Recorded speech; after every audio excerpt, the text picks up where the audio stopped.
అస్మద్గురుభ్యో నమః. బౌద్ధాయన ధర్మసూత్రంలో చెప్పబడిన అన్నము యొక్క పవిత్రత.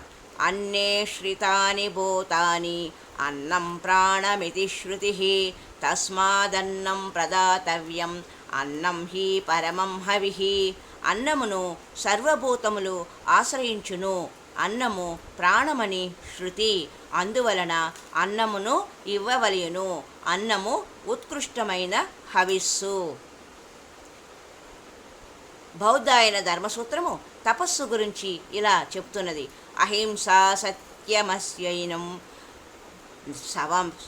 సవనేషు చ కోపస్పర్శనం గురు శుశ్రూషా బ్రహ్మచర్యం అదస్సయనం ఏకవస్త్ర తానాసన్ ఇతి తపాంసి.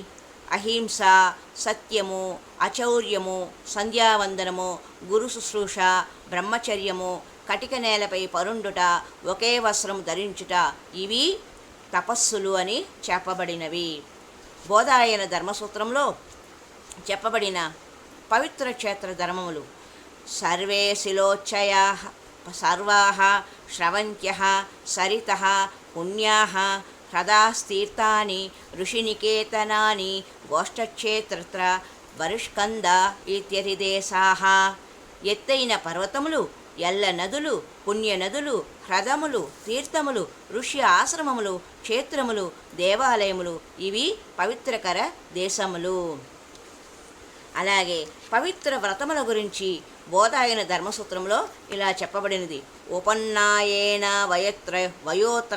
వయోత్రతాత శాకభక్షత ఫలభక్షత ప్రసృత్రయావః కోహి హిరణ్యప్రాశనం ఘృతప్రాశనం సోమపానం ఇతి మేద్యాని. నీరు త్రాగి ఉండు వ్రతము, కూరలు తిని ఉండుట, పండ్లు తినుట, గంజి తాగుట, హిరణ్యప్రాశనము, ఘృతప్రాశనము, సోమపానము అనునవి పవిత్ర వ్రతములు. హరి ఓం తత్సత్.